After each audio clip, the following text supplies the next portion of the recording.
तो देखिए भाई, तो आज स्टार्ट होगा नया चैप्टर, नया अध्याय स्टार्ट होगा। इसका नाम है न्यूक्लियर फिजिक्स।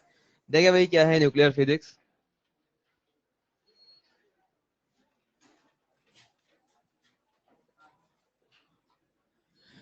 न्यूक्लियर फिजिक्स,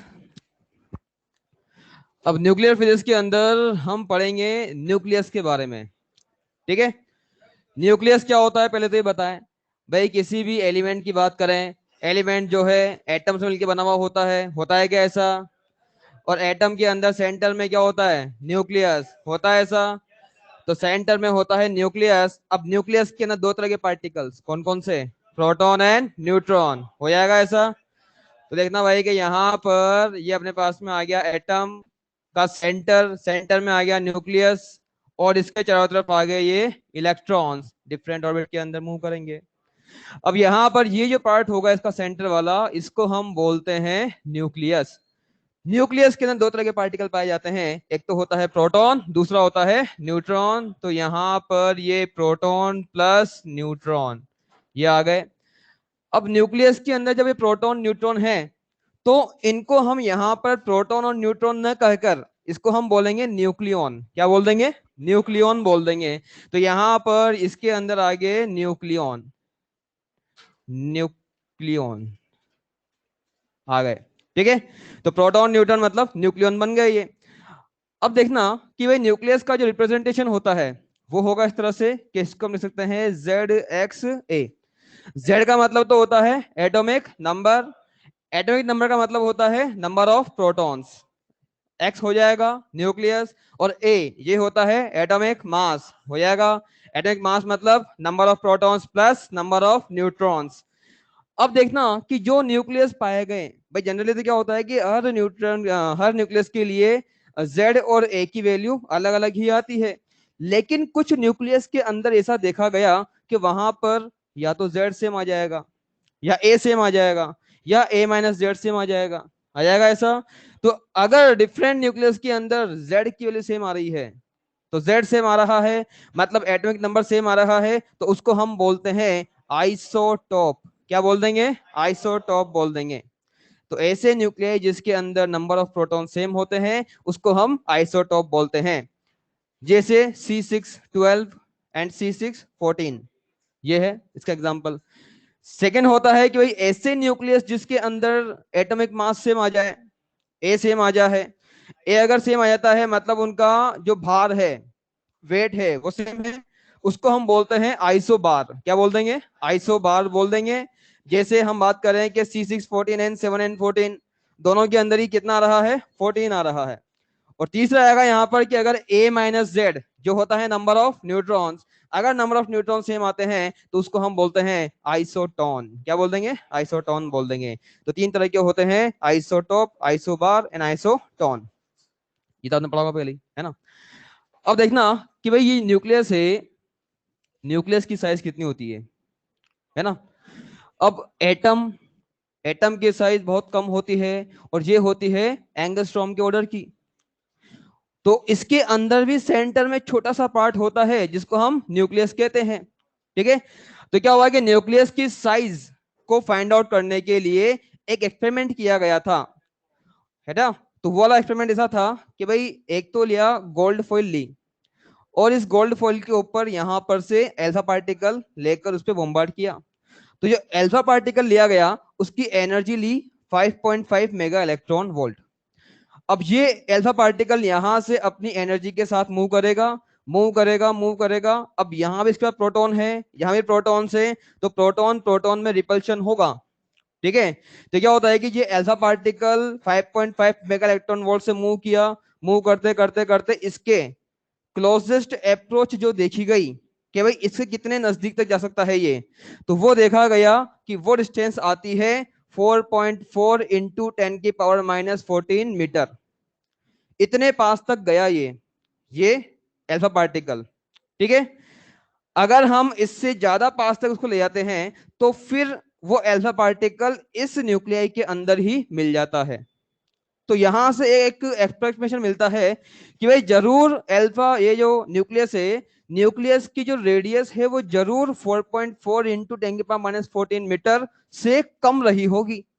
ठीक है, फिर बाद में आगे इसके बारे में आगे और डिस्कवरी की गई तो पता लगा कि भाई किसी भी न्यूक्लियस की रेडियस जो है वो 10⁻⁻15 मीटर के ऑर्डर की आती है, और डिफरेंट टाइप के न्यूक्लियस के लिए ये रेडियस भी डिफरेंट डिफरेंट ही होती है। डिपेंड करती है कि भाई उस न्यूक्लियस का मास नंबर क्या है।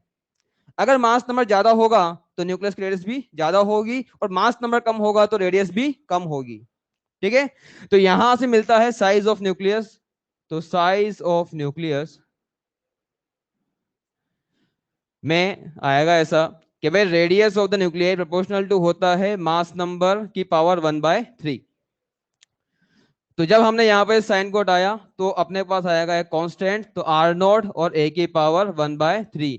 तो ये फॉर्मूला होता है किसी भी न्यूक्लियस की रेडियस का, जिसमें आर नॉट कांस्टेंट है और इसकी वैल्यू होती है 1.2 इंटू 10⁻⁻15 मीटर, या -15 मीटर को हम बोलते हैं फर्मी। ठीक है, तो ये होता है आर नॉट की वैल्यू 1.2 फर्मी। आ गया ऐसा। अब देखना कि ये तो आ गया इसकी रेडियस, रेडियस आ गई है। अब न्यूक्लियस के बारे में पता लगा कि भाई वो तो स्फेरिकल है, स्फेरिकल है तो उसका कोई ना कोई वॉल्यूम भी होना चाहिए, है ना। तो आएगा यहाँ पर वॉल्यूम ऑफ न्यूक्लियस। तो volume of nucleus, volume of nucleus कितना होता है देखते हैं। भाई वॉल्यूम स्फेयर का कितना, 4/3 पाई r क्यूब आ जाएगा ऐसा। अब ये तो आ गया वॉल्यूम, तो volume equal to 4/3 pi r cube. अब r तो है रेडियस, तो रेडियस का फॉर्मूला हम लेते हैं यहां से ये वाला, तो बन जाएगा आर नॉट ए की पावर 1/3 का क्यूब कर लेंगे। तो यहां से फॉर्मूला बन जाएगा आपके आर क्यूब की जगह आर नॉट ए की पावर 1/3 का क्यूब, ये आएगा। अब आर नॉट तो क्यूब आ जाएगा, और आर ए की पावर 1/3 का क्यूब करेंगे तो कितना आ जाएगा, ए आ जाएगा सिंपल। तो यहां से आएगा अपने पास में कि volume v equal to 4/3 pi r0 cube into A, ये आ गया वॉल्यूम। अब देखिए भैया वॉल्यूम के अंदर 4 कांस्टेंट, 3 भी कांस्टेंट, पाई आर नॉट भी, ए ये तो वेरिएबल होगा। ठीक है, तो क्या होता है कि यहाँ पर ये सब टर्म्स तो कांस्टेंट आ रही है, बाकी ये ए वेरिएबल होगा। मतलब हम बोल सकते हैं कि volume of the nuclear proportional to mass number A. ठीक है, तो जैसे जैसे मास नंबर बढ़ता जाएगा वैसे वैसे वॉल्यूम ऑफ न्यूक्लियस भी बढ़ता जाएगा। हो गया ऐसा। ये तो हुआ मास और ये हुआ वॉल्यूम अपने पास देखना। अब इसके बाद में आता है कि भाई किसी भी न्यूक्लियस की डेंसिटी क्या है ना। तो आएगा यहाँ पर density of nucleus, density of nucleus. Density को हम रो से शो करते हैं, और डेंसिटी होता है मास अपॉन वॉल्यूम, ये रहा। अब मास ऑफ न्यूक्लियस कितना लिखें, ए, और साथ में वो तो मास नंबर है, मास कितना आता है वो थोड़ा ना, देखो इसे C612, ये एक न्यूक्लियस है। इस न्यूक्लियस का मास कितना होगा, है ना, कैसे निकालते हैं देखना। ये तो इसका मास नंबर है। मास नंबर का मतलब ये है कि यहाँ पर इतने प्रोटॉन प्लस न्यूट्रॉन है, और हम यहाँ पर ऐसा एज्यूम करते हैं कि भाई जितना प्रोटॉन का मास है उतना न्यूट्रॉन का मास भी होगा। ठीक है, अब देखना कि अगर मुझे इस न्यूक्लियस का मास निकालना है तो मुझे 12 को मल्टीप्लाई करना पड़ेगा मास ऑफ प्रोटॉन से, करना पड़ेगा ऐसा। मतलब इस कार्बन के न्यूक्लियस का मास ये हो जाएगा 12 times of mass of proton, आ जाएगा ऐसा। अगर मैं कोई जनरल न्यूक्लियस ले लू ZXA, बताइए इसका मास कितना हो जाएगा, A into mass of proton बन जाएगा। तो याद रखना भाई कि जो मास आएगा न्यूक्लियस का वो हो जाएगा A into mass of proton upon volume. Volume का फॉर्मूला ये रहा अपने पास में, तो यहां से आता है 4/3 पाई r0 क्यूब इंटू ए से तो ए कैंसल, तो डेंसिटी इक्वल टू हो जाएगा 3 मास of proton upon 4 pi r0 cube. तो ये फॉर्मूला आता है डेंसिटी का। अब देखिए इस फॉर्मूले के अंदर 3 तो कांस्टेंट, मास ऑफ प्रोटॉन पाई 4 भी, पाई भी, और r0 भी, सब कुछ कैसा आ रहा है इसमें, कांस्टेंट आ रहा है क्या। मतलब ये है कि किसी भी न्यूक्लियस की डेंसिटी कांस्टेंट रहेगी, रहेगी ऐसा। और जब हम इस वैल्यू को रखते हैं इन सभी को, तो अपने को मिलता है ये लगभग लगभग 3 इंटू 10 की पावर 17 किलोग्राम पर मीटर क्यूब। ये होती है न्यूक्लियस की डेंसिटी, जो कांस्टेंट रहेगी। मतलब चाहे हम हाइड्रोजन की बात करें, चाहे हम हीलियम की बात करें, चाहे हम यूरेनियम की बात करें, सभी के न्यूक्लियस की डेंसिटी कैसी रहेगी? हमेशा 3 × 10⁻17 किलोग्राम पर मीटर क्यूब इतनी ही रहेगी। तो अगर आपके क्वेश्चन आता है कि आपको A1 और A2 दो एलिमेंट दे दिए जाएं, आपसे पूछे कि भाई उनका डेंसिटी, न्यूक्लियस की डेंसिटी का रेशियो क्या होगा, कितना होगा, 1:1 आ जाएगा, आ जाएगा ना ऐसा।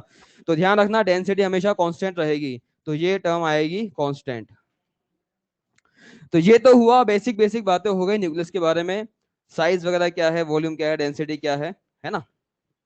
अब न्यूक्लियस के अंदर देखना भाई, प्रोटॉन भी है, न्यूट्रॉन भी है। हमने जब रेडियो एक्टिविटी पढ़ा था, तो वहां मैंने आपको बताया था कि भाई रेडियो एक्टिविटी होती क्यों है ना। तो हमने देखा था कि वहां पर भाई न्यूक्लियस के अंदर दो तरह के फोर्स काम करते हैं। कौन कौन? न्यूक्लियर फोर्स और कूलम फोर्स, होता है ऐसा, ठीक है। तो किसी भी न्यूक्लियस के अंदर प्रोटॉन है, न्यूट्रॉन है। न्यूट्रॉन के पास में तो कोई चार्ज नहीं होता, लेकिन प्रोटॉन के पास में चार्ज है। तो यहां पर ये प्रोटॉन भी है, न्यूट्रॉन भी है न्यूक्लियस के अंदर। तो ये रहे प्रोटॉन और न्यूट्रॉन, ये आ गए ऐसा। तो न्यूट्रॉन के पास कोई चार्ज नहीं होगा, लेकिन प्रोटॉन के पास में चार्ज कैसा है? पॉजिटिव।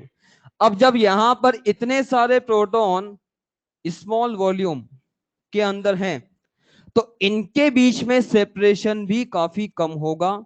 सेपरेशन कम होने की वजह से इन सभी के बीच में जो कूलम फोर्स काम करेगा वो काफी ज्यादा स्ट्रांग हो जाएगा, और इस कूलम फोर्स के रिपल्शन की वजह से न्यूक्लियस का फॉर्मेशन हो ही नहीं सकता।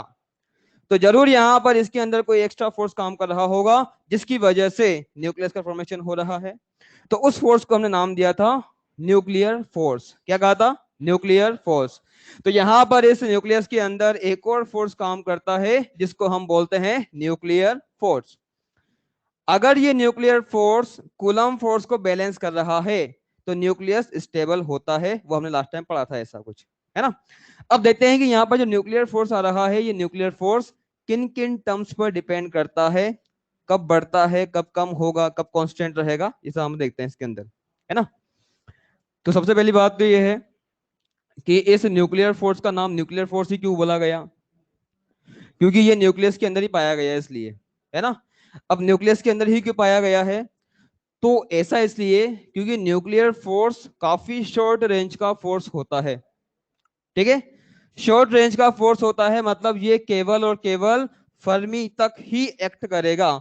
10⁻⁻15 मीटर की ऑर्डर पर ही एक्ट करता है। इसीलिए इसको हम बोलते हैं शॉर्ट रेंज फोर्स। बहुत ही कम डिस्टेंस पर एक्ट करेगा। अब इतनी कम डिस्टेंस तो केवल न्यूक्लियस के अंदर ही पॉसिबल है, इसीलिए ये फोर्स न्यूक्लियस के अंदर ही पाया जाता है, और इसको हम बोल देंगे न्यूक्लियर फोर्स।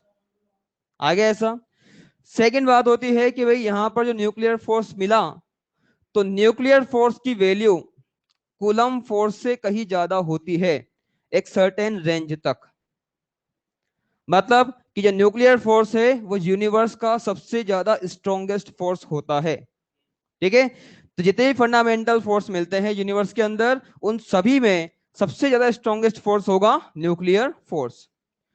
और देखा जाए तो लगभग लगभग अगर हम दो प्रोटॉन को पास में रखें सर्टेन रेंज तक, ठीक है, तो अगर उन दोनों प्रोटॉन के बीच में 1 न्यूटन का कूलम फोर्स लग रहा है, तो उन दोनों प्रोटॉन के बीच में 100 न्यूटन का न्यूक्लियर फोर्स एक्ट करेगा। तो यहां से हम बोल सकते हैं कि जो न्यूक्लियर फोर्स है ये अप्रोक्सीमेटली 100 टाइम्स होता है कूलम फोर्स का, फॉर अ शॉर्ट रेंज के लिए, ठीक है। तीसरा है कि भाई अब ये न्यूक्लियर फोर्स प्रोटॉन पे अलग लगता है या न्यूट्रॉन पे अलग लगता है क्या? ऐसा हो सकता है कि इसके अंदर, तो बात जब बाद में इसके बारे में स्टडी की गई तो पता लगा कि ये जो न्यूक्लियर फोर्स है ये चार्ज पर डिपेंड नहीं करता। It is independent of charge. चाहे बॉडी के पास चार्ज हो या चार्ज नहीं हो, हमेशा ये फोर्स कैसा रहेगा? सेम ही रहेगा, ठीक है। मतलब अगर मैं बात करूं कि भाई यहां पर अपने पास में दो प्रोटॉन है, यहाँ प्रोटॉन प्रोटॉन का पेयर भी बनेगा, यहाँ प्रोटॉन न्यूट्रॉन का पेयर भी बनेगा, और यहाँ न्यूट्रॉन न्यूट्रॉन का पेयर भी बनेगा इसके अंदर, है ना। तो क्या होता है कि न्यूक्लियर फोर्स, चाहे प्रोटॉन प्रोटॉन के बीच में बात करें हम, न्यूक्लियर फोर्स चाहे हम प्रोटॉन न्यूट्रॉन के बीच में बात करें, या nuclear force between neutron neutron की बात करें, तो ये फोर्स इन तीनों के अंदर कैसा रहेगा? सेम रहेगा, क्योंकि ये चार्ज पर डिपेंड नहीं करता इसलिए। ठीक है, तो यहां पर थर्ड पॉइंट आता है कि nuclear force is independent of charge. अब अगर आपसे यहां बोल दें कि भाई यहां पर कुल नेट फोर्स की वैल्यू किसमें ज्यादा होगी किसमें कम होगी, या सब में सेम होगी क्या? नेट फोर्स न्यूट्रॉन न्यूट्रॉन में ज्यादा होगी और न्यूट्रॉन प्रोटॉन में। देखो एक बात देखना इधर कि यहाँ पे इसके अंदर पेयर बनते हैं, प्रोटॉन प्रोटॉन प्रोटॉन न्यूट्रॉन और न्यूट्रॉन न्यूट्रॉन के, है ना? इसको समझना थोड़ा सा। तो यहाँ पर अपने पास में ये आ गए प्रोटॉन प्रोटॉन का पेयर आ गया अपने पास में एक। सिमिलरली मेरे पास यहाँ पर एक पेयर आएगा प्रोटॉन और न्यूट्रॉन का, और एक पेयर यहाँ पर अपने पास में है न्यूट्रॉन और न्यूट्रॉन का। ठीक है, अभी इनके बीच में जो सेपरेशन दिया गया है इन सभी के बीच में, वो आ रहा है 10⁻⁻15 मीटर का आ रहा है। अब क्या होता है कि यहां पर इन सभी के बीच में न्यूक्लियर फोर्स तो एक्ट करेगा, वो तो पक्का है, होगा ही सही। लेकिन इन प्रोटॉन के बीच में अभी चार्ज भी है, तो चार्ज की वजह से यहां पर एक कूलम फोर्स भी काम करेगा। करेगा ऐसा? अरे करेगा ना भाई। तो क्या होता है कि यहां पर इन प्रोटॉन के बीच में अगर कूलम फोर्स की वैल्यू मान लो ये आ रही है 1 न्यूटन, जो रिपल्शन का फोर्स है, तो अभी इनके बीच में जो न्यूक्लियर फोर्स एक्ट होगा जो एट्रैक्शन का है, तो यहां पर इनके बीच में न्यूक्लियर फोर्स ये हो जाएगा 100 न्यूटन हो जाएगा ऐसा, क्योंकि मैंने कहा था कि यहां पर जो न्यूक्लियर फोर्स है कितना होगा? 100 टाइम्स ऑफ कूलम फोर्स होता है। तो यहां पर इतना कि जब जो नेट फोर्स होगा यहाँ पर वो कितना हो जाएगा? 100 - 1 कितना हो जाएगा? 99 न्यूटन। इतना हो गया किसमें? प्रोटॉन प्रोटॉन के बीच में। यहाँ प्रोटॉन और ये न्यूट्रॉन, क्या इनके बीच में कोई कूलम फोर्स काम कर सकता है क्या? नहीं करेगा। ठीक है ना? तो यहां पर कोई कूलम फोर्स काम नहीं करेगा, तो अभी इनके बीच में केवल और केवल न्यूक्लियर फोर्स ही एक्ट करेगा। सेपरेशन इतना ही है यहां पर, तो न्यूक्लियर फोर्स हो जाएगा यहां पर 100 न्यूटन। सिमिलरली यहां पर भी न्यूट्रॉन न्यूट्रॉन, क्या कूलम फोर्स काम करेगा यहाँ पर? नहीं करेगा। क्या न्यूक्लियर फोर्स काम करेगा यहाँ पर? करेगा ना? तो क्या होता है कि यहाँ पर जो न्यूक्लियर फोर्स होगा अगेन वो हो जाएगा 100 न्यूटन। ये हो गया 100 न्यूटन। तो यहां पर तो नेट फोर्स हो गया 100 न्यूटन, यहां पे नेट फोर्स हो गया 100 न्यूटन, लेकिन यहां पे नेट फोर्स कितना हुआ? 99 न्यूटन। हो रहा है ऐसा? तो मतलब अपन बोल सकते हैं कि जो नेट फोर्स की वैल्यू है इन प्रोटॉन प्रोटॉन, ये लेस देन होगी net force between proton neutron and net force between neutron neutron. आ जाएगा ऐसा? तो ध्यान रखना कि अगर आपको यहां पर नेट फोर्स बोला जाए क्वेश्चन के अंदर, जल्दबाजी मत करना। नेट फोर्स में और केवल फोर्स में, न्यूक्लियर फोर्स में डिफरेंस समझना थोड़ा सा। नेट फोर्स बोला जाता है तो वो प्रोटॉन प्रोटॉन में कम आएगा, जबकि न्यूक्लियर फोर्स बोला जाएगा तो वो सब में सेम आएगा। ठीक है, तो ये हुआ न्यूक्लियर फोर्स की एक प्रॉपर्टी। अब भाई यहां पर हम चाहते हैं कि अगर सेपरेशन हम चेक करते हैं कि भाई अगर सेपरेशन को हम बढ़ाएं या कम करें तो न्यूक्लियर फोर्स बढ़ रहा है या कम हो रहा है या कैसा हो रहा है ना? इसको चेक किया गया तो देखा गया कि भाई जब मैंने यहाँ पर दो न्यूक्लियन लिए, इनके बीच में सेपरेशन मैंने रखा 1 फर्मी के इक्वल, तो 1 फर्मी डिस्टेंस पर यहाँ पर एट्रैक्शन फोर्स लग रहा है, कुछ ना कुछ लग रहा है ना? अब जैसे ही मैं इस डिस्टेंस को बढ़ाकर 1 की जगह 2 फर्मी किया, तो 1 फर्मी से 2 फर्मी डिस्टेंस करने पर अभी भी यहां पर फोर्स तो लग भी रहा है एट्रैक्शन का ही, लेकिन अब फोर्स का जो मैग्नीट्यूड है थोड़ा सा कम हो गया। देखा गया ऐसा? फिर अगर मैं यहां पर 2 फर्मी से 3 फर्मी कर दूं डिस्टेंस, तो अगेन यहां पर जो न्यूक्लियर फोर्स की वैल्यू है थोड़ी सी और कम हो गई।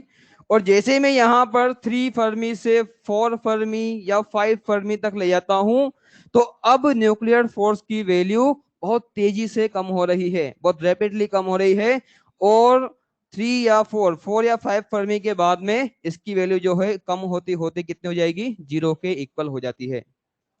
मतलब अगर हम सेपरेशन को बढ़ाते हैं तो सेपरेशन बढ़ाने पर न्यूक्लियर फोर्स की वैल्यू कम होती जाती है, और कुछ फर्मी पर जाने पर ही ये वैल्यू कितनी हो जाएगी? 0 के इक्वल आ जाएगी। ठीक है, तो डिस्टेंस बढ़ाएंगे फोर्स कम होगा। अब इसका उल्टा करते हैं कि अगर मैं यहां पर न्यूक्लियर फोर्स के लिए डिस्टेंस को बढ़ाने की जगह डिस्टेंस कम करूं तो फिर क्या होगा, है ना, बढ़ना चाहिए। तो देखा गया ऐसा कि अगर मैं यहाँ पर डिस्टेंस को 1 फर्मी से कम करके 0.9 फर्मी पे ले आया तो डिस्टेंस कम करने पर न्यूक्लियर फोर्स की वैल्यू और बढ़ गई, बढ़ गया और भी है। तो 0.9 से 0.8 पे ले आया तो न्यूक्लियर फोर्स और भी ज्यादा हो गया। लेकिन जैसे ही मैं यहां पर 0.8 फर्मी से भी कम डिस्टेंस करता हूं तो अब 0.8 फर्मी से कम डिस्टेंस करने पर न्यूक्लियर फोर्स बढ़ तो रहा है लेकिन अब वो अट्रैक्शन की जगह रिपल्शन करने लग गया। क्या करने लग गया, रिपल्शन करने लग गया। मतलब यहां से अपने को मिलता है कि जो न्यूक्लियर फोर्स है वो 0.8 फर्मी से आगे जाएंगे, उससे ज्यादा करेंगे डिस्टेंस को, तो 0.8 फर्मी से ज्यादा डिस्टेंस करने पर वो फोर्स होगा अट्रैक्शन का। लेकिन अगर यहां पर न्यूक्लियन के बीच में डिस्टेंस 0.8 फर्मी से कम हो जाती है तो फिर ये फोर्स रिपल्शन शो करना स्टार्ट कर देगा, कर देगा। तो ध्यान रखना कि 0.8 फर्मी से कम पर तो रिपल्शन, ज्यादा पर अट्रैक्शन। डिस्टेंस बढ़ेगी तो बढ़ते बढ़ते न्यूक्लियर फोर्स भी कम होता जाएगा और सर्टेन फर्मी 4 या 5 फर्मी के बाद में ये वैल्यू 0 तक पहुंच जाएगी। ठीक है, तो ये होता है यहाँ पर न्यूक्लियर फोर्स।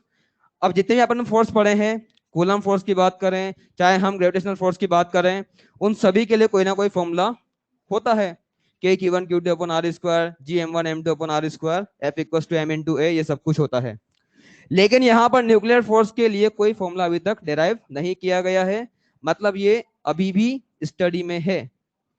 ठीक है, तो क्या है कि यहाँ पर इसका कोई फॉर्मूला डिराइव नहीं किया गया है और अभी तक तो ऐसा पता है कि जो न्यूक्लियर फोर्स है वो दो न्यूक्लियन के बीच में एक्ट होता है, उनकी बॉडी पर एक्ट होता है, उनके सेंटर पे एक्ट नहीं होता।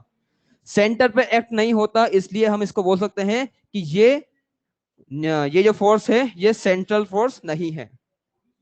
ठीक है, तो nuclear force is not a central force, अभी तक तो ये पता चला है। और एक बात और होती है कि भाई जो न्यूक्लियर फोर्स होता है वो न्यूक्लियॉन्स के स्पिन पर डिपेंड करता है। स्पिन क्या होता है भाई, न्यूक्लियॉन्स है, प्रोटॉन न्यूट्रॉन, ये क्या करते हैं कि अपनी एक्सिस के ऊपर रोटेट करते हैं ऐसे।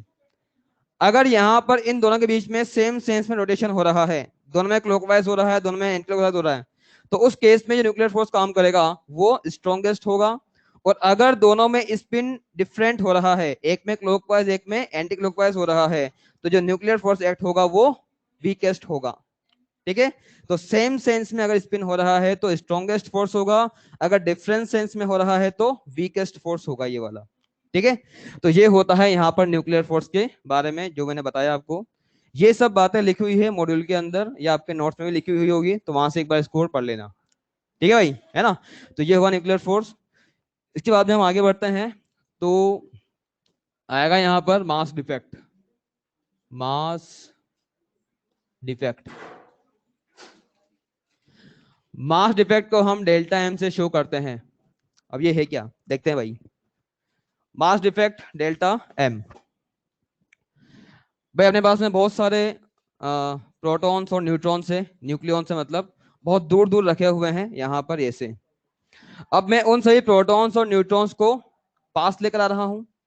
मैं पास लेकर आया तो न्यूट्रॉन के ऊपर तो कोई फोर्स लगेगा नहीं, लेकिन प्रोटॉन के पास में तो चार्ज है, तो वो उस चार्ज की वजह से एक दूसरे का रिपल्शन होगा उनके बीच में। अब उस रिपल्शन के फोर्स के अगेंस्ट मुझे कुछ ना कुछ वर्क करना पड़ेगा, और वर्क करके जब मैं उन न्यूक्लियनों को पास लाया तो मैंने उनको बंद करके एक न्यूक्लियस में कन्वर्ट कर दिया, कर दिया। तो अब देखना कि यहां पर अपने पास में ये बहुत सारे प्रोटॉन्स और न्यूट्रॉन्स, मतलब यहां पर बहुत सारे न्यूक्लियॉन्स प्रेजेंट हैं जो बहुत दूर दूर है, और इन सभी न्यूक्लियॉन्स को मिलाकर मैंने एक न्यूक्लियस बना दिया, बना दिया। अब इन प्रोटॉन से न्यूट्रॉन्स का जो मास है, तो मान लो कि यहां पर इसके अंदर अभी z नंबर ऑफ प्रोटॉन्स आ रहे हैं। कितने प्रोटॉन है यहाँ पर, z प्रोटॉन है, और एक प्रोटॉन का मास हम लेते हैं mp, मास ऑफ प्रोटॉन। तो यहां पर z प्रोटॉन का मास कितना हो जाएगा, z mp आ जाएगा ऐसा। सिमिलरली यहां पे इसके अंदर अभी n नंबर ऑफ न्यूट्रॉन है और एक न्यूट्रॉन का मास है mn, तो कुल मास कितना हो जाएगा nmn। आ जाएगा ऐसा? अरे आ जाएगा ना भाई? तो आ जाएगा यहाँ पर कि n न्यूट्रॉन का मास हो जाएगा nmn, ऐसा आ गया। तो शुरुआत में z प्रोटॉन और n न्यूट्रॉन है, तो इनिशियल मास हो जाएगा zmp प्लस nmn। ये तो हो गया इनिशियल मास। जब इतने सारे प्रोटॉन्स और न्यूट्रॉन्स को मिलाकर मैंने एक न्यूक्लियस बनाया, तो इस न्यूक्लियस का मास ये आ रहा है मास ऑफ न्यूक्लियस mn। अब इतने प्रोटॉन और न्यूट्रॉन को मिलाकर ये न्यूक्लियस बना रहे हैं, तो इनका मास और इसका मास सेम होना चाहिए, होना चाहिए ऐसा। लेकिन ऐसा नहीं होता। अगर इसको मैं लिखता हूं इनिशियल मास और इसको मैं लिखता हूं फाइनल मास, तो देखा गया है यहां पर कि जैसे ही हम न्यूक्लियॉन से न्यूक्लियस बनाते हैं, तो न्यूक्लियस का मास इन न्यूक्लियॉन्स के मास से थोड़ा सा कम आता है। थोड़ा सा क्या आएगा? कम आएगा। ठीक है, मतलब हम बोल सकते हैं यहाँ पर कि इनिशियल मास ज्यादा है फाइनल मास से। तो जब यहाँ पर न्यूक्लियॉन्स को मिलाकर न्यूक्लियस बनाया, तो कुछ ना कुछ मास में डिफेक्ट आ गया, कुछ ना कुछ मास में कमी आ गई। तो ये जो मास में कमी आ रही है, इसी को हम बोलते हैं मास डिफेक्ट। क्या बोल देंगे? मास डिफेक्ट कह देंगे। ठीक है, तो यहाँ पर इनिशियल मास और फाइनल मास में डिफरेंस को हम बोल देंगे डेल्टा एम, और ये हो जाएगा इनिशियल मास माइनस फाइनल मास, और यही कहलाता है मास डिफेक्ट। तो बन जाएगा वही कि इनिशियल मास तो है Z M P plus N M N minus mass of nucleus. तो ये फॉर्मूला होता है मास डिफेक्ट का, ये रहा। ठीक है, बात समझ में आ गई इतनी? सभी को आ गई क्या? तो यहां पर डेल्टा एम हो जाएगा Z M P plus N M N minus mass of nucleus. अब ये जो मास में कमी आई, कहाँ गया? कहाँ गया? अरे भाई, आइंस्टाइन ने कहा था ना कि भाई एनर्जी मास में या मास एनर्जी में कन्वर्ट हो सकते हैं, कहा था ना उन्होंने। और मैंने आपसे ये भी कहा था भाई, किसी भी न्यूक्लियर रिएक्शन की हम बात करें तो वहां पर हमेशा एनर्जी प्लस मास कंजर्व रहेगा। होता है क्या ऐसा? मतलब यहाँ पर जो मास में कमी आई है, वो मास में कमी कहाँ गई? एनर्जी में कन्वर्ट हो गई। हो गया? तो जब भी न्यूक्लियॉन को बाइंड करके एक न्यूक्लियस बनाया गया, तो जो मास में कमी आई उतनी एनर्जी, उतने मास के बराबर यहाँ से एनर्जी रिलीज हो जाएगी। तो ये एनर्जी क्यों रिलीज हो गई, और इस एनर्जी क्यू को हम बोलते हैं binding energy of the nucleus. क्या बोल देंगे? Binding energy of the nucleus. तो ये एनर्जी कहलाती है बाइंडिंग एनर्जी। बाइंडिंग एनर्जी क्या होती है? तो न्यूक्लियॉन्स को न्यूक्लियस में बाइंड करने के लिए जो रिक्वायर्ड एनर्जी है, उसी को हम बोल देंगे बाइंडिंग एनर्जी। या अगर मैं ये एनर्जी वापस इस न्यूक्लियस को दे दूं, प्रोवाइड कर दूं, तो क्या होगा कि ये न्यूक्लियस अगेन अपने न्यूक्लियॉन्स में टूट जाएगा। टूट जाएगा ना? तो किसी भी न्यूक्लियस को उसके न्यूक्लियॉन्स में तोड़ने के लिए जो रिक्वायर्ड एनर्जी होगी, उसी को हम बोलते हैं binding energy of the nucleus. बोल देंगे ऐसा? अब जो बाइंडिंग एनर्जी आ रही है, ये कितनी होगी, हम निकालते हैं इसको। देखते हैं भाई कि बाइंडिंग एनर्जी का फॉर्मूला क्या होना चाहिए यहाँ पर।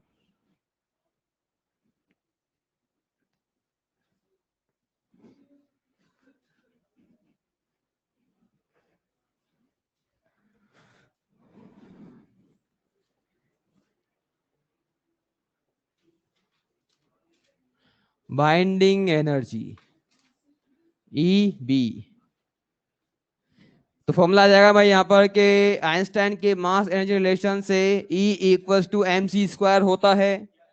तो बन जाएगा यहाँ से कि binding energy E B equals to delta M into C square आ जाएगा। अब डेल्टा एम कितना है यहाँ पर? ये रहा डेल्टा एम। ठीक है, तो बन जाएगा फॉर्मूला वही कि यहाँ से binding energy equals to Z M P plus N M N minus mass of nucleus into C square. तो ये फॉर्मूला होता है binding energy of the nucleus का। बात समझ में आ गई? तो अगर आपसे यहाँ पर क्वेश्चन के अंदर बाइंडिंग एनर्जी पूछी जाती है, तो आपको ये फॉर्मूला यूज करना पड़ेगा। कर लेंगे ऐसा, है ना? अब देखिए भाई कि यहाँ पर फॉर्मूले के अंदर कुछ बातें ध्यान रखने योग्य है। कौन कौन सी है देखिए। Delta M into C square, ये तो आ गया।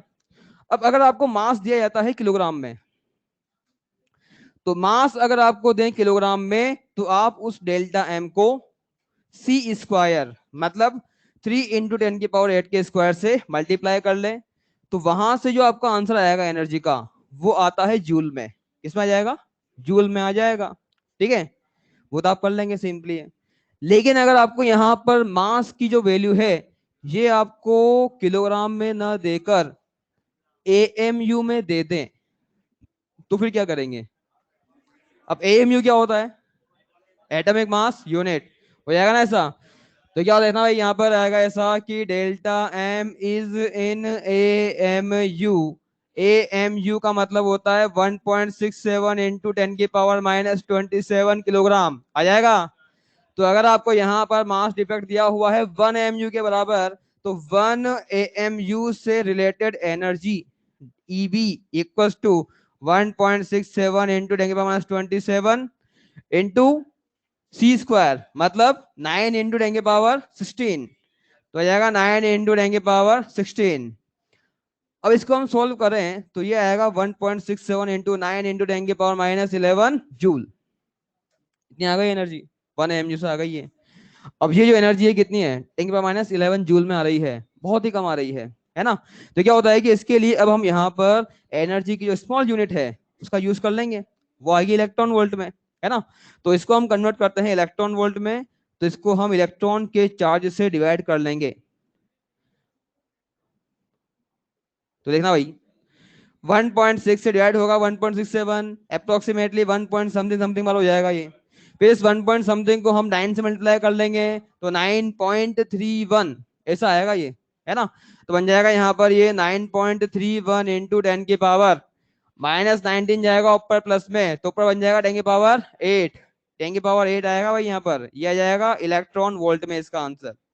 अब 10⁻8 में से 10⁻2 ले जाओ इसके साथ में, तो बन जाएगा 931, साथ में 10⁻6 हो जाएगा मेगा।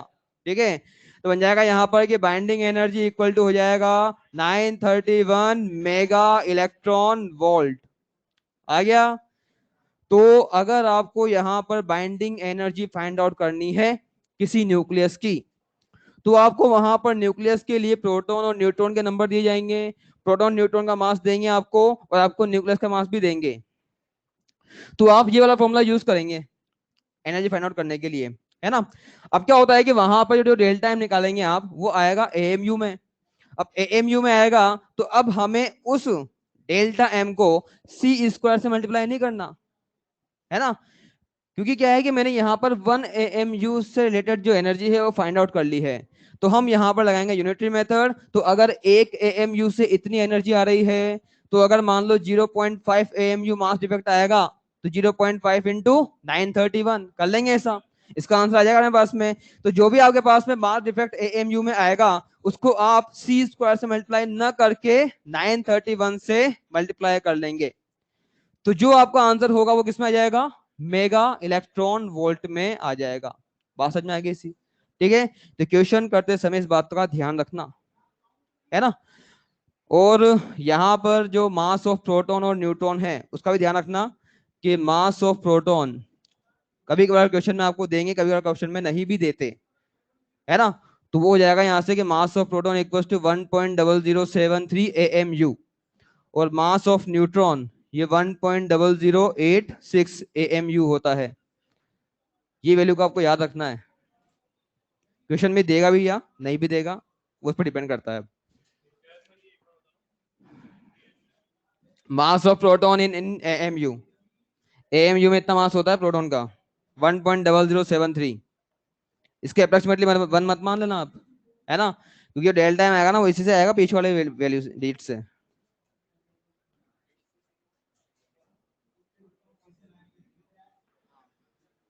क्या हुआ, ये सही नहीं आएगा? मीटर क्या? 86 ये, ठीक है।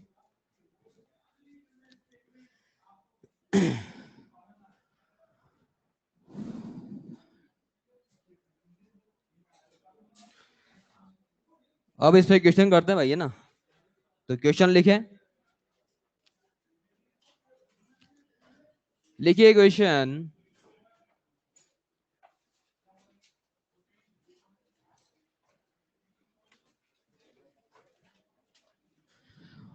Find out the energy released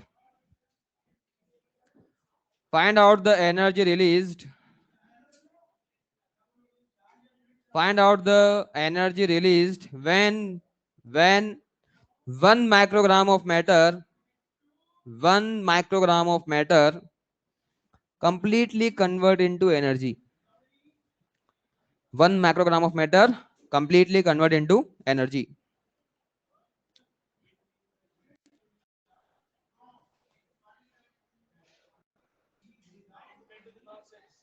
9 into 10 की पावर 10, पक्का? वापस एक बार और चेक करके देखो। यहां पर मास किलोग्राम में आता है।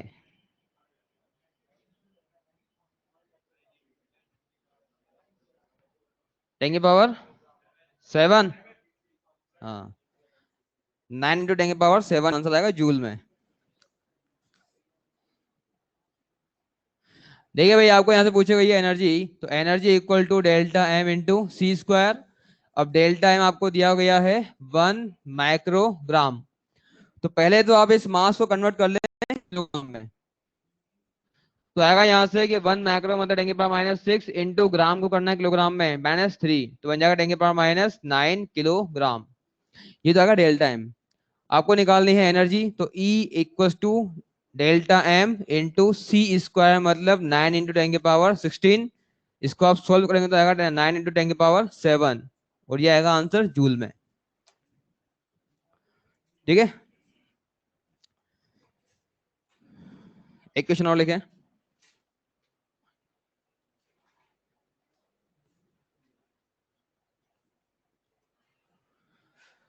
Find out the mass defect, find out the mass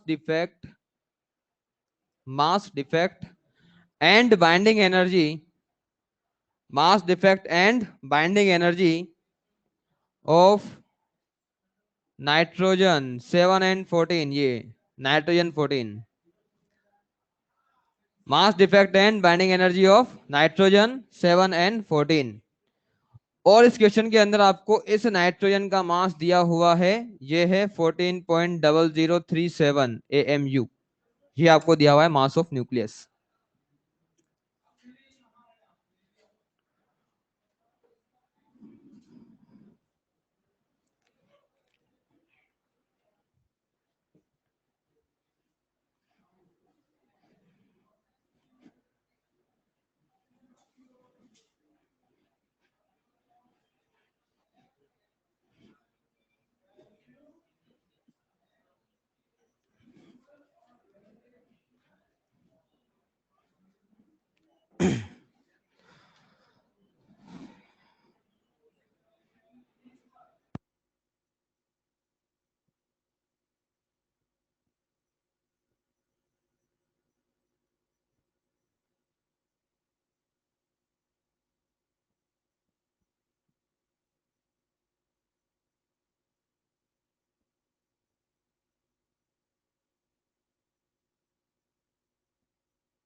delta time कितना आ रहा भाई? 0.1 करीब आएगा ये। देखिए इस क्वेश्चन को करना अपने को बोला गया है, इसका मास डिफेक्ट निकालना है आपको। तो देखना भाई कि मास डिफेक्ट निकालने के लिए हम फॉर्मूला यूज करेंगे ये वाला फॉर्मूला यूज करेंगे मास डिफेक्ट के लिए, डेल्टा एम के लिए। ठीक है, तो डेल्टा एम इक्वल टू हो जाएगा ZMP plus NMN minus mass of nucleus. ये फॉर्मूला होता है मास डिफेक्ट का। यहां पर Z मतलब नंबर ऑफ प्रोटॉन्स कितने आ रहे हैं, यहां पर कितने आ रहे हैं? 7 आ रहा है इसके अंदर। तो बन जाएगा यहाँ पर कि 7 तो प्रोटॉन के नंबर हैं, मास ऑफ प्रोटॉन यहां से लिख लो, ये आएगा 1.0073। तो ये तो हो गया ZMP प्लस N मतलब नंबर ऑफ न्यूट्रॉन्स। कितने आएंगे इसके अंदर? अब कितने आएंगे? 7 आएंगे ना। तो आएगा यहाँ पर 7 इंटू मास ऑफ न्यूट्रॉन कितना है, ये रहा 1.0086। तो ये तो हो गया ZMP plus NMN minus mass of nucleus, ये आ गया 14.0037। तो यहां से आप डेल्टा एम निकालें तो ये आएगा 0.10677 AMU, ये आ गया। ठीक है, तो इसमें डेल्टा एम आता है 0.107 या 0.106, ऐसा कोई इसका आंसर आएगा डेल्टा एम का। तो अब डेल्टा एम आ गया आपके पास में AMU में, तो आपको निकालना है अब बाइंडिंग एनर्जी। तो बाइंडिंग एनर्जी फाइंड आउट करने के लिए फॉर्मूला हम यूज करते हैं कि binding energy equals to delta M into C square. क्या हम यहाँ पर सी स्क्वायर में 9 इंटू नहीं बार कर दें क्या, वो 16 या 931 से मल्टीप्लाई करें, 931 से कर लें ऐसा, है ना। तो मैंने आपसे कहा था कि अगर आपको डेल्टा एम AMU में दिया जाता है तो वहां पर आप सी स्क्वायर से मल्टीप्लाई ना करके 931 से मल्टीप्लाई कर लेंगे, है ना। तो हम यहाँ पर बाइंडिंग एनर्जी के लिए 0.107 को 931 से मल्टीप्लाई करेंगे, तो इसका answer approximately 100 mega electron volt आ जाएगा, लगभग लगभग 98 99 ऐसा कुछ इसका आंसर आएगा अभी, है ना। तो ये हो जाएगा अप्रोक्सीमेटली 100 मेगा इलेक्ट्रॉन वोल्ट, इसका आंसर आएगा यहाँ से, है ना। क्या मास ऑफ इलेक्ट्रॉन क्यों नहीं लिखा, इलेक्ट्रॉन तो एटम में होते हैं ना भाई, ये तो न्यूक्लियस है। हाँ 7 and 14 न्यूक्लियस ही है वो। हाँ, इलेक्ट्रॉन का मास तब लेते हैं जब आप एटम की बात करें, यहां पर हम बात कर रहे हैं न्यूक्लियस की। ठीक है, तो ऐसे क्वेश्चन इसके अंदर आते हैं। एक क्वेश्चन और कर लें जल्दी से, लिखें क्वेश्चन जल्दी।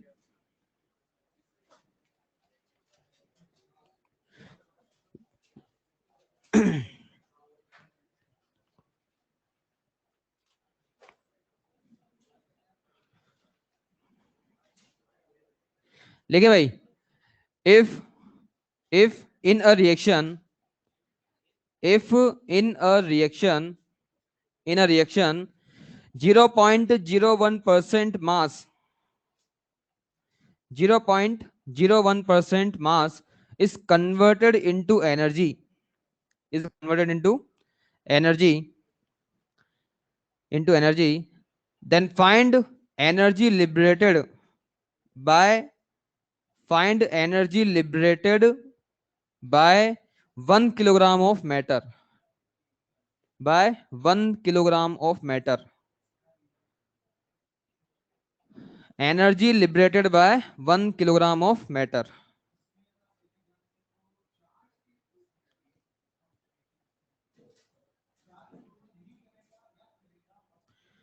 1 किलोग्राम में से 0.01% ही एनर्जी में कन्वर्ट होगा। 9 इंटू 10 की पावर 12, 14 आएगा, 12 आएगा, क्यों 0.01 kg की हो जाएगा, परसेंट है वो तो।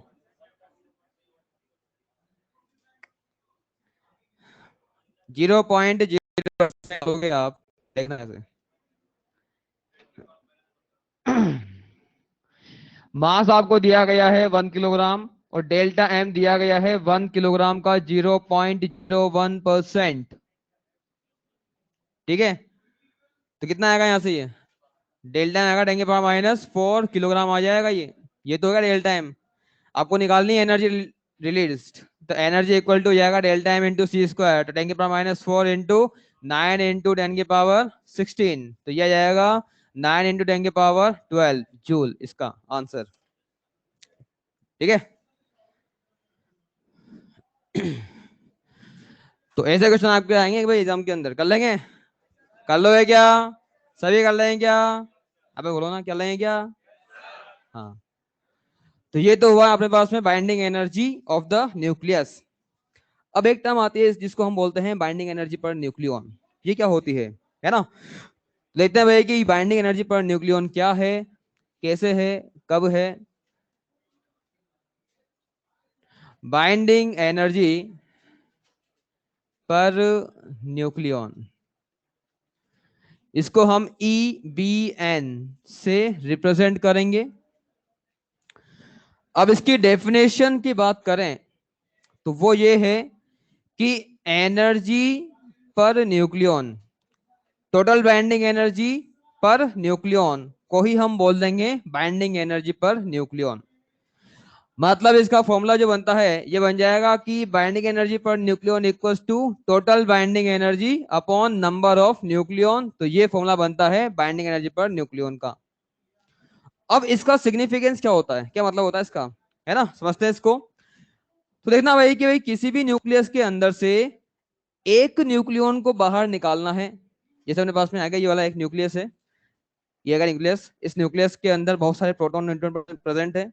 तो यहाँ पर है नंबर ऑफ न्यूक्लियंस, तो ये आ गए नंबर ऑफ न्यूक्लियंस इसके अंदर, ये रहे, ये रहा। अब इस न्यूक्लियस के अंदर से हमें एक न्यूक्लियन को बाहर निकालना है। तो जितनी रिक्वायरमेंट ऑफ एनर्जी होगी एक न्यूक्लियन को बाहर निकालने के लिए, वही उसकी बाइंडिंग एनर्जी पर न्यूक्लियन कहलाएगी, है ना। अब देखें कि मैंने यहां पर ये एक न्यूक्लियन को यहां से मैं बाहर निकाल रहा हूं। तो इस एक न्यूक्लियन को बाहर निकालने के लिए जो रिक्वायरमेंट ऑफ एनर्जी है वो मान लो अभी कम है, ठीक है।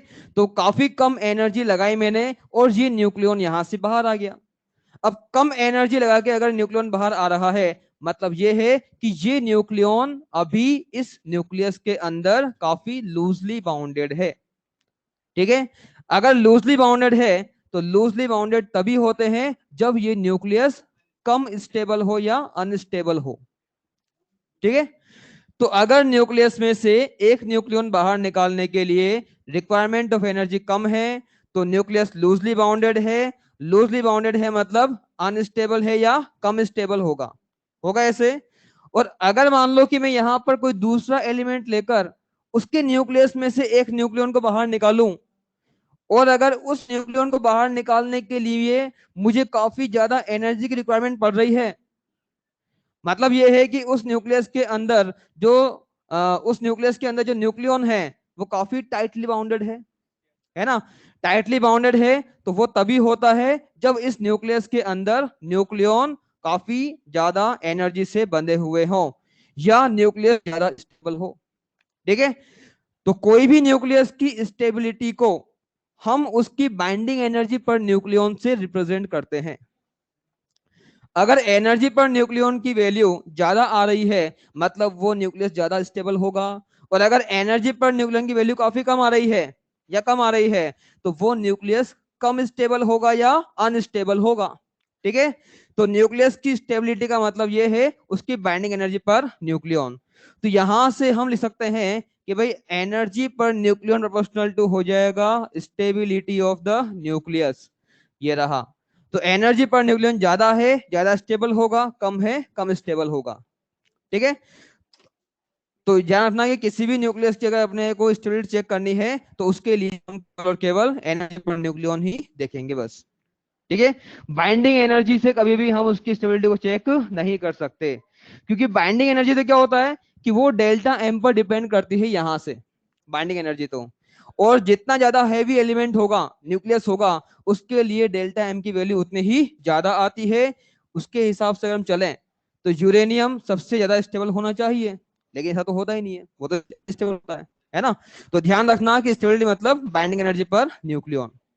अब क्या होगा, जितने भी एलिमेंट पाए गए हैं हीलियम लिथियम बेरिलियम और यूरेनियम रेडियम वगैरह जो कुछ भी है, उन सभी के लिए बाइंडिंग एनर्जी फाइंड आउट कर ली गई। सभी का जेड पता है, सभी का ए पता है, और सभी के लिए बाइंडिंग एनर्जी फाइंड आउट कर ली गई है। और बाइंडिंग एनर्जी फाइंड आउट करके उसके मास नंबर से उसको डिवाइड कर लिया। तो हर एक एलिमेंट के लिए binding energy per nucleon find out कर ली गई और उसका एक ग्राफ बनाया गया वैल्यू से। तो वो जो ग्राफ आता है बाइंडिंग एनर्जी पर न्यूक्लियन का मास नंबर के साथ, वो ग्राफ कैसा होगा और वो ग्राफ हमें क्या शो करता है उसको हम यहां पर देखते हैं। तो आएगा बाइंडिंग एनर्जी पर न्यूक्लियन का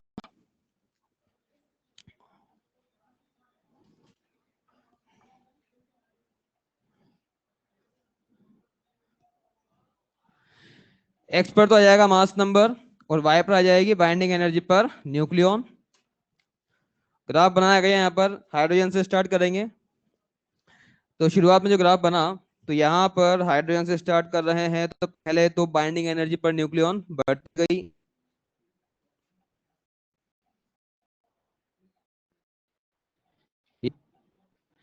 फिर बढ़ते बढ़ते सर्टेन पीक्स आना स्टार्ट हो गए, ये से ये। अगेन से आगे बढ़े हम, तो एनर्जी पर न्यूक्लियन की वैल्यू की फिर कम होना स्टार्ट हो।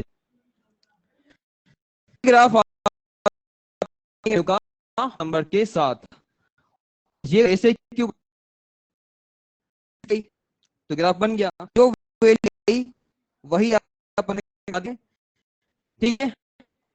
यहाँ तो एलिमेंट ये है लिथियम, ये 12, ये हाइड्रोजन 3, और ये हो जाएगा ऑक्सीजन 18। ऑक्सीजन 18 से हम आगे बढ़े, तो आगे बढ़ते गए यहाँ पर जो है एनर्जी की वैल्यू मैक्सिमम आ जाएगी, एनर्जी पर न्यूक्लियन यहाँ पर आ गया मैक्सिमम। और ये नंबर ए जो होता है आयरन का। और फिर इस वाले ग्राफ में इतना कलर ये है 80 30, मास नंबर 30, तो 30 से लेकर और इसके कोरेस्पोंडिंग यहाँ पर वैल्यू आती है 70 पर। तो 30 से लेकर ये आ गया मास नंबर 20, ये आएगा मास, ये वैल्यू है है 8 मेगा इलेक्ट्रॉन वोल्ट। ये जो वैल्यू आ रही है मैक्सिमम, ये आती है 0.मेगा इलेक्ट्रॉन वोल्ट। तो ग्राफ मिलता है सही पाया गए हैं अभी तक, उन में एनर्जी पर न्यूक्लियन वो आती है मास जो है आयरन। तो ये मतलब सबसे ज्यादा आयरन का, आयरन सबसे है। दूसरी बात, ये जो एनर्जी पर न्यूक्लियन की वैल्यू आती है, ये आती है 8 इलेक्ट्रॉन वोल्ट पर न्यूटन।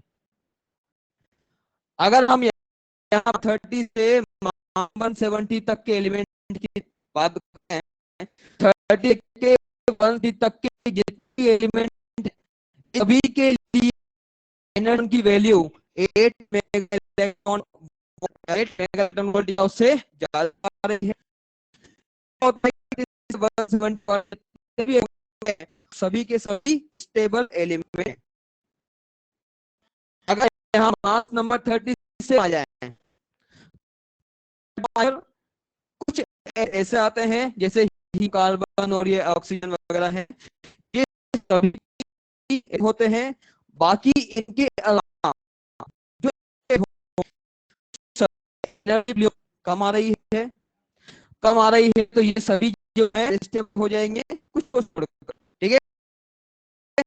यहाँ पर अगर अनस्टेबल है तो अनस्टेबल है तो आपको हैं, और स्टेबल करने के लिए इधर वाले एलिमेंट ये शो न्यूक्लियर न्यूक्लियर करेंगे, ठीक है। तो इससे कम में कुछ बाकी सारे अनस्टेबल होते हैं, स्टेबल हो स्टेबल करना चाहते हैं, स्टेबल करने के लिए ये न्यूक्लियर शो करेंगे। अगर हम 170 से आगे 170 के पर आगे वैल्यू कम होती जाए, कम हो रही है, मतलब अगेन से वो अनस्टेबल होता है।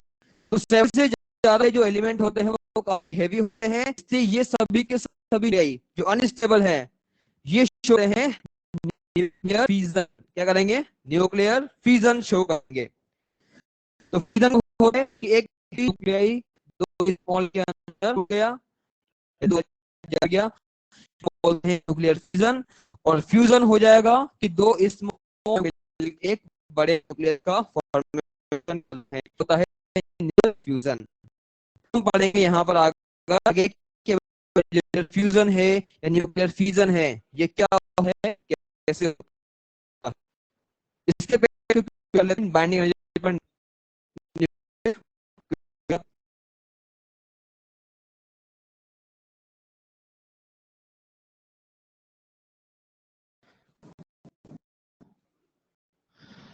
तो आपको equation lithium 7 plus 1H1 twice of 2He4 plus He2। इस वाले रिएक्टर लिथियम एनर्जी पर ऑफ लिथियम ये आपको दिया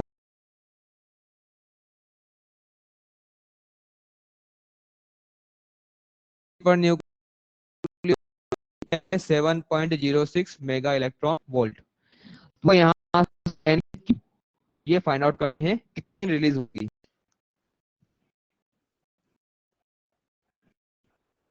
एनर्जी क्यों रिलीज हो रही है इसके अंदर।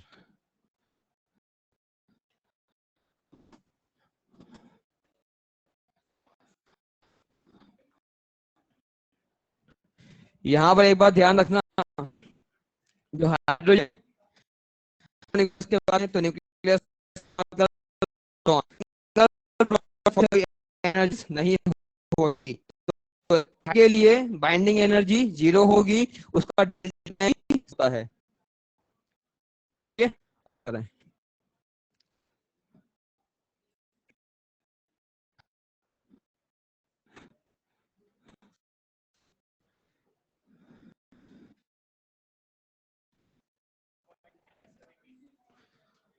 माइनस क्यों है?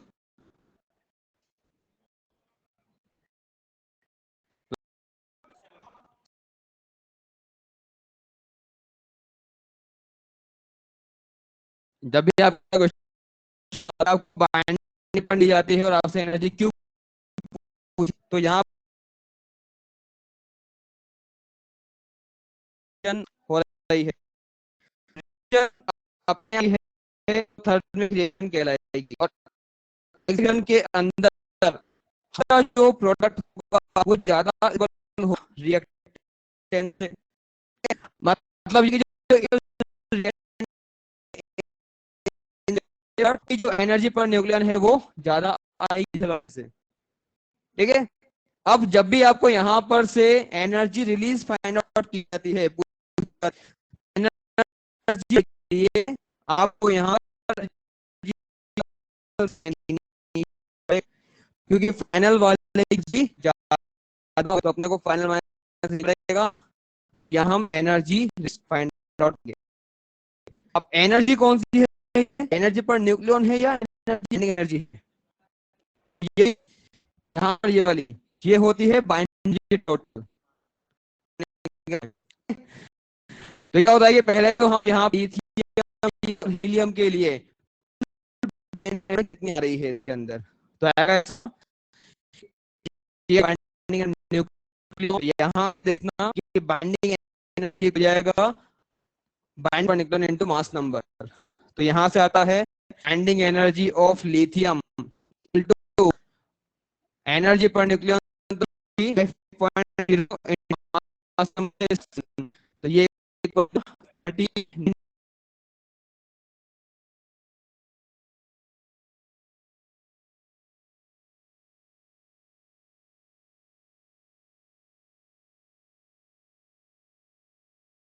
प्रेजेंट है, इसलिए इसको हम कर लेंगे। तो 6.4 मेगा इलेक्ट्रॉन वोल्ट, ये तो आ गई यहाँ पर फाइनल एनर्जी, ये आ गई इनिशियल एनर्जी। आपको एनर्जी क्यों फाइंड आउट करनी है, तो क्या आएगा यहाँ से 56.48 माइनस 39.2,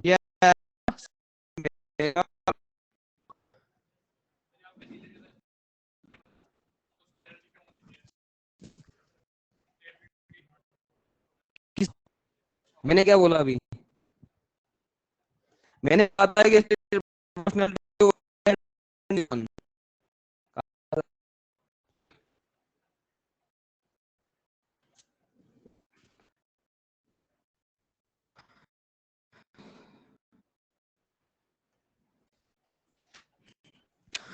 इसमें जो क्वेश्चन बनते हैं, क्वेश्चन बनेंगे, एम चेंज कर दिया जाएगा बस, बाकी क्या होगा, है ना। अब आएगा यहाँ पर, इसके बाद में हम पढ़ते हैं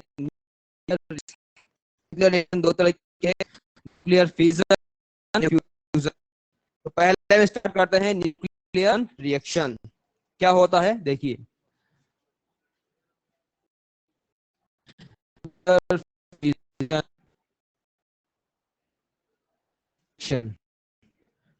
देखे भाई क्या हुआ, क्या दिक्कत आ गई? न्यूक्लियर फ्यूजन रिएक्शन ये क्या होता है भाई? जो है अपने आप को करना चाहते हैं तो स्टेप के लिए भी दो या दो से ज्यादा एलिमेंट के अंदर टूटेगा। इसी प्रोसेस को बोलते हैं न्यूक्लियर फ्यूजन। पास में यहाँ एक हेवी न्यूक्लियाई, तो ये न्यूक्लियाई के ऊपर जैसे ही यहाँ न्यूट्रॉन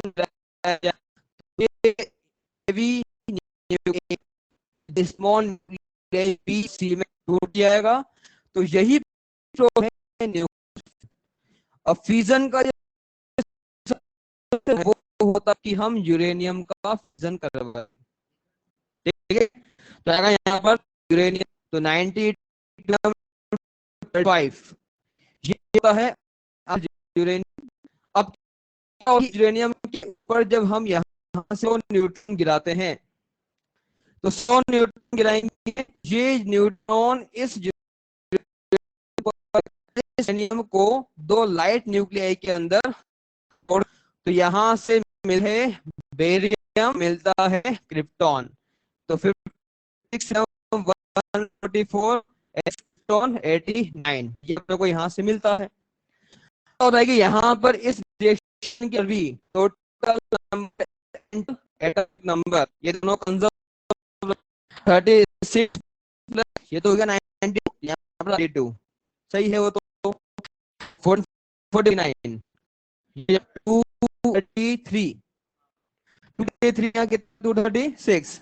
तो क्या होता है कि इसके अंदर से अब 3 सही न्यूट्रॉन्स भी बाहर निकले से न्यूट्रॉन गिरा, बेरियम क्रिप्टन बना से 3 न्यूट्रॉन भी अपने को मिल जाते हैं। इन न्यूट्रॉन को हम बोल सेकेंडरी रिएक्शन के अंदर कुछ ना कुछ मास का लॉस होगा। ठीक है, जब यहाँ पर एक नियम के इसका फ्यूजन होता है तो उसमें लगभग 0.1% होगा, 0.1% होगा, और वो कन्वर्ट हो जाएगा एनर्जी में। तो यहाँ पर साथ में एनर्जी बाहर निकलेगी जो होती है 100 मेगाटन वोल्ट। एक यूरेनियम के न्यूक्लियर फ्यूजन से 100 मेगाटन वोल्ट रिलीज होती है। इस एनर्जी में से जो मैक्सिम होगा लगभग 93% एनर्जी वो के पास form of their kinetic energy. बाकी बची हुई एनर्जी होती 7 है। उस 7% एनर्जी में से भी एनर्जी के पास है, और जो फोटोन की फॉर्म में रिलीज हो जाएगी या हो जाएगी। तो 200 मेगा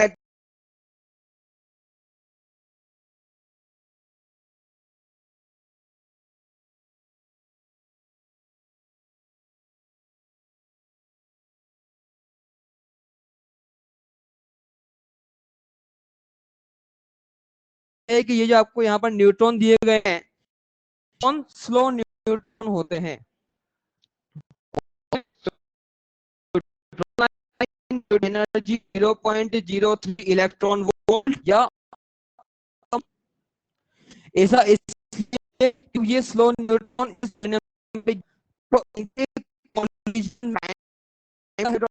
से तो कॉलिजन की वजह से न्यूट्रॉन से ब्रेक का इतना टाइम इसके पास हो जाता है। लेकिन अगर हम यहाँ पर 0.0 से ज्यादा एनर्जी तो इलेक्ट्रॉन उस न्यूट्रॉन की एनर्जी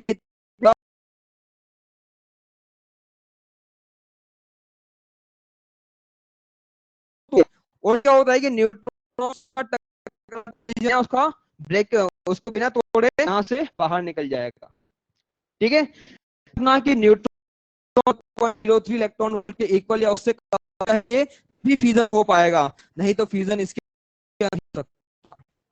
ठीक है, होता है यहाँ पे न्यूक्लियर फिजन रिएक्शन, और कुछ बात आई है, मास कितना हो जाएगा 0.1%। मैक्सिमम एनर्जी किसकी फॉर्म में होगी, बेरियम एनर्जी की फॉर्म।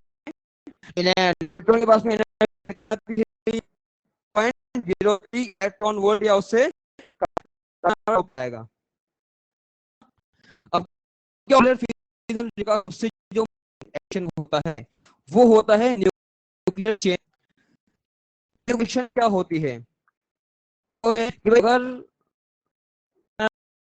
यूरेनियम प्रेजेंट, तो क्या होता है कि यूरेनियम प्रेजेंट है लार्ज अमाउंट में, तो के पर जब जैसे ही हमने कुछ न्यूट्रॉन पहले तो यूरेनियम का मान तीन लिए, तो तीन हमने मान लो कि पहले एक ही न्यूट्रॉन लिया है, एक यूरेनियम का फिजन कर देगा, यहाँ तीन न्यूट्रॉन बाहर, तीन न्यूट्रॉन को हम बोलते हैं सेकेंडरी न्यूट्रॉन।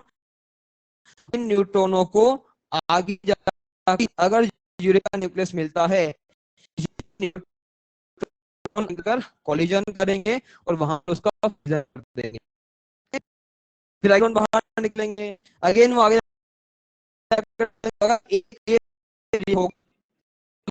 चलते कि कब तक रहेगी, कब तक पूरा हो, ठीक है। तो इस रिएक्शन को हम बोलते हैं न्यूक्लियर। अब न्यूक्लियर चेन रिएक्शन इतनी ही होती है, एक बार न्यूट्रॉन दिया नहीं होता भी बहुत सारे अंदर क्या देख लेते हैं। न्यूक्लियर चेन रिएक्शन तो बताता हूँ आपको क्या होता है। चेन रिएक्शन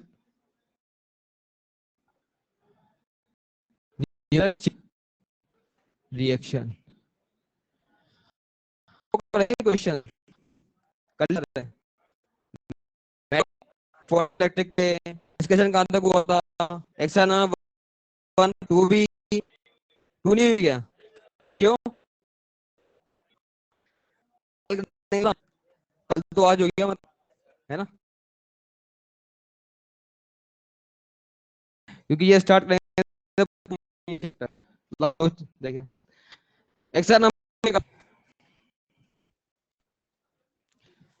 एक्सरसाइज नंबर 2 निकालें।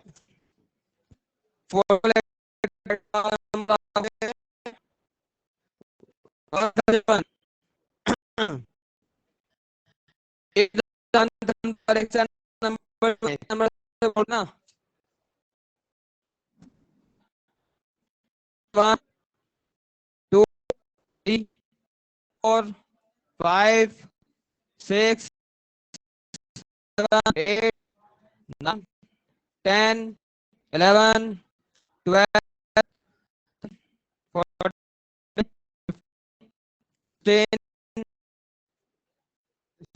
15 क्वेश्चन नंबर 16 में क्या वो है, 16 आ गया है, radioactive nucleus of mass the nucleus recoil, the recoil energy will be कितनी होगी। देखिए जब भी किसी भी न्यूक्लियस से या किसी तरह से फोटोन बाहर निकलता है, तो वो वैसा ही केस है जैसे किसी गन में से बुलेट बाहर निकली, उसके हमेशा, ठीक है। तो यहाँ न्यूक्लियस इसका मास है m, यहाँ से बाहर निकला फ्रीक्वेंसी न्यू,